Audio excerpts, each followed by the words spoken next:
Hello everyone, this is Jyoti. Welcome back to my channel. अगर आप मेरे चैनल पर पहली बार आ रहे हैं तो चैनल को सब्सक्राइब जरूर करें ताकि जब भी मैं वीडियोस अपलोड करूं आप तक नोटिफिकेशन पहुंच जाए। तो आज हम पढ़ने जा रहे हैं क्लास 5th की maths NCERT chapter 6 page number हम 96 कंटिन्यू करेंगे।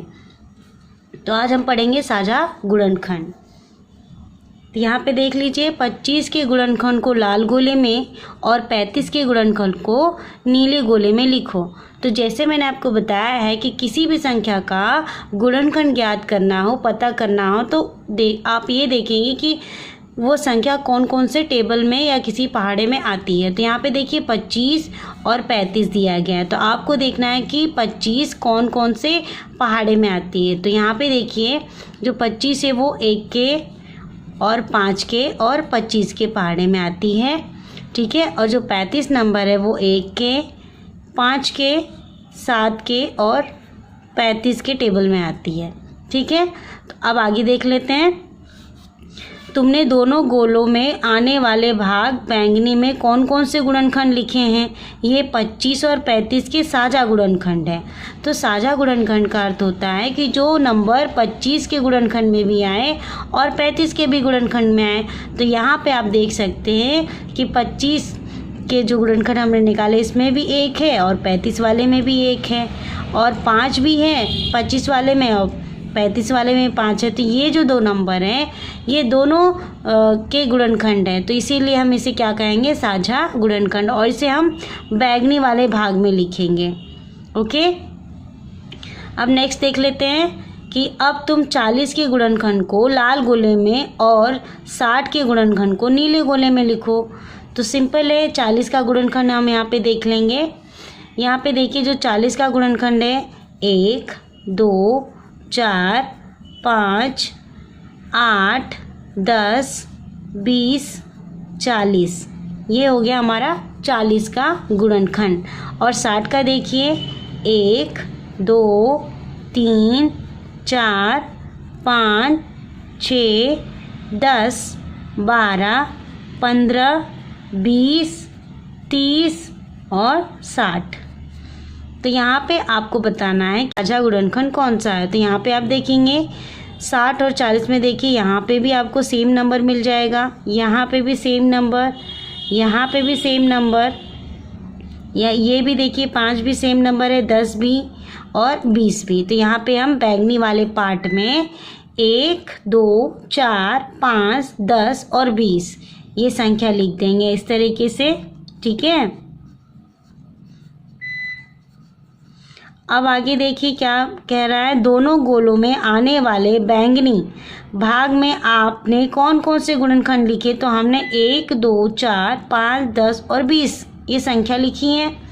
40 और 60 के लिए सबसे बड़ा साझा गुणनखंड कौन सा है। तो यहाँ पे आप देखेंगे कि सबसे बड़ा जो गुणनखंड है साझा वो 20 है, ठीक है। तो यहाँ पे हम क्या लिखेंगे, 20। नेक्स्ट देखिए गुणनखंड पेड़।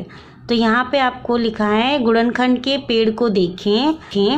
अब क्या तुम इस तरह का एक और पेड़ बना सकते हो।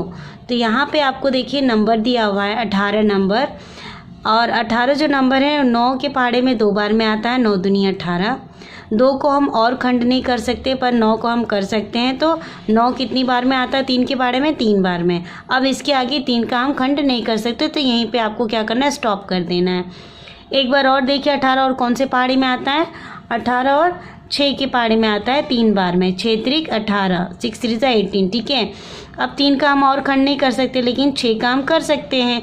तो 6 2 के पहाड़ी में आता है, 3 के पहाड़े में भी आता है, तो 2 3 6, ठीक है। इस तरीके से आपको सबसे छोटे नंबर ले जा कर के वहाँ पे स्टॉप कर देना है।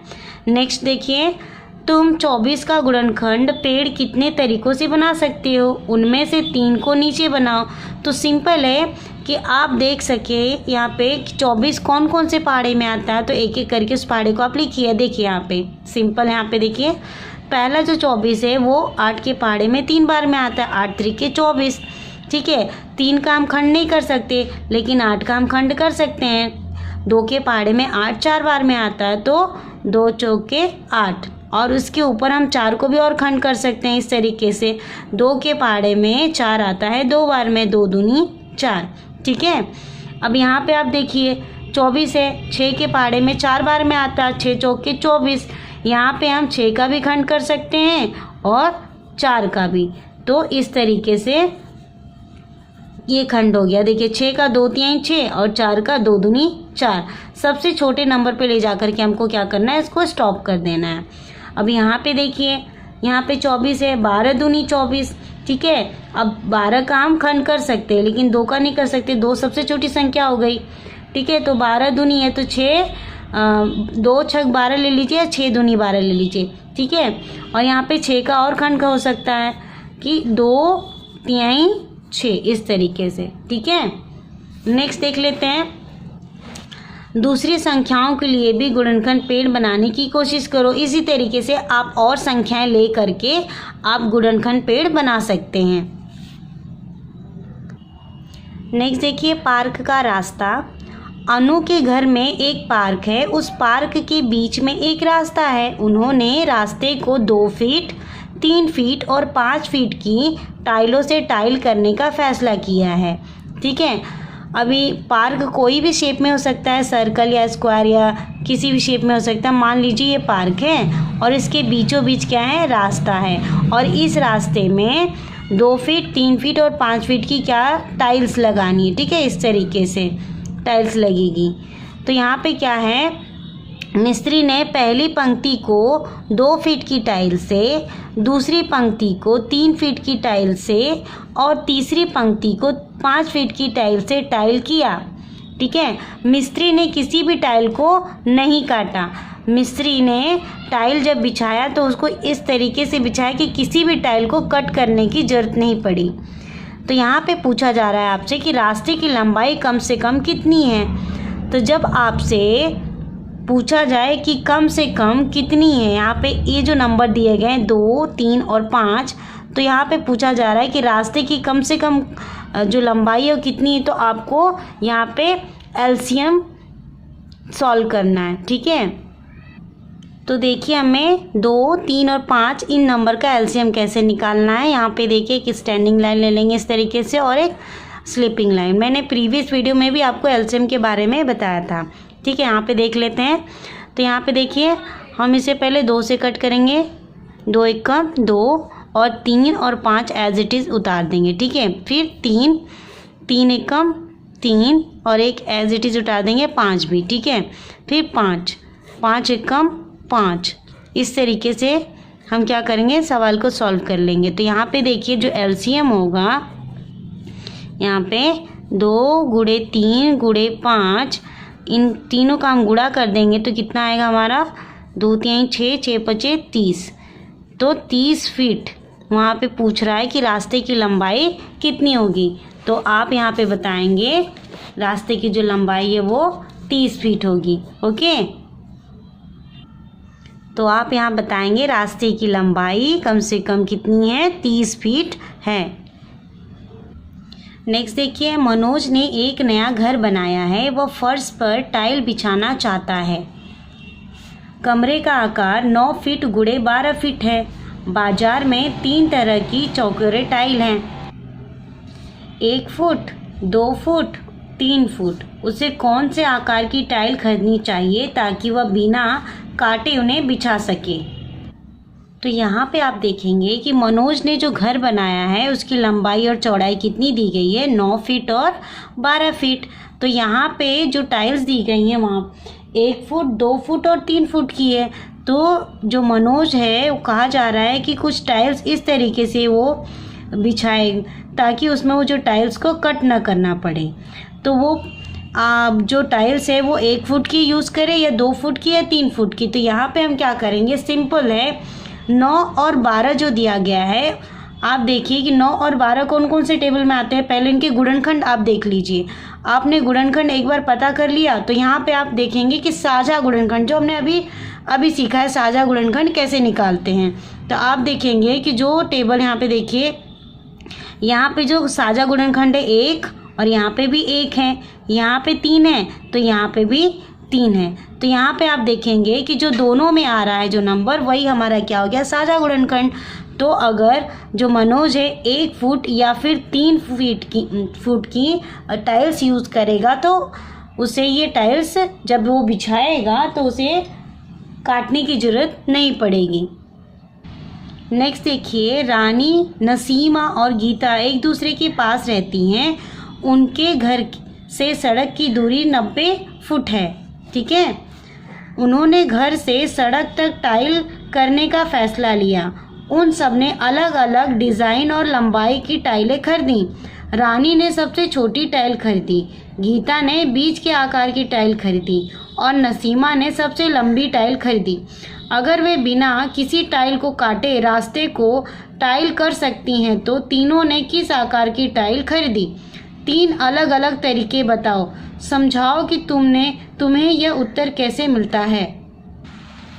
यहाँ पिक्चर में देखेंगे, यहाँ पे देखिए, ये पहला जो घर है वो रानी का घर है और बीच वाला गीता का घर और नसीमा का घर लास्ट में है। तो यहाँ पे इस रास्ते पे इन्हें टाइल्स बिछानी है। रानी ने सबसे छोटी साइज़ वाली टाइल खरीदी है और गीता ने बीच वाली साइज़ की टाइल खरीदी और नसीमा ने सबसे बड़ी वाली आकार की टाइल खरीदी है। तो यहाँ पे कुछ इस तरीके से टाइल को बिछानी है कि वो रास्ते पर यहाँ पे बिना काटे, यहाँ पे मतलब रास्ते पर नहीं आनी चाहिए, एकदम सेट हो जानी चाहिए 90 फुट में। ठीक है, उसे किसी भी टाइल्स को कट ना करना पड़े। तो सबसे पहले हम क्या देखेंगे, जो 90 फुट का जो रास्ता है, तो यहाँ पे हम 90 का क्या करेंगे, गुणनखंड करेंगे और यहाँ पे हमें ये पता चलेगा कि किस किस तरीके की टाइल्स हमें, कौन से साइज की टाइल्स हमें मिलेगी। तो यहाँ पे देखते हैं हम। तो यहाँ पे देखिए 90 का गुणनखंड, जो 90 जो संख्या है वो कौन कौन से पहाड़े में आती है। देखिए पहले 1 के पहाड़े में, हाँ 90 बार में 2 और 3, 5, 6, 9 और इसी तरीके से 10। तो यहाँ पे देखिए जो सबसे छोटा टाइल होगा, वो 1 फुट का होगा। ठीक है, 1 फुट जिसकी लंबाई और चौड़ाई क्या होगी, 1-1 फुट की होगी। तो इस तरीके के अगर जो पूछा जा रहा है, तो अगर रानी ने सबसे छोटी वाली टाइल्स खरीदी, अगर रानी ने 1 फुट वाली टाइल खरीदी है तो इससे क्या कितनी टाइल्स लेनी होगी, 90 टाइल्स लेनी होगी। तब उस रास्ते पर अगर वो बिछाती है तो क्या होगा, उसे किसी भी टाइल को क्या कट नहीं करना होगा। ओके, 1 फुट की सबसे छोटी वाली टाइल है।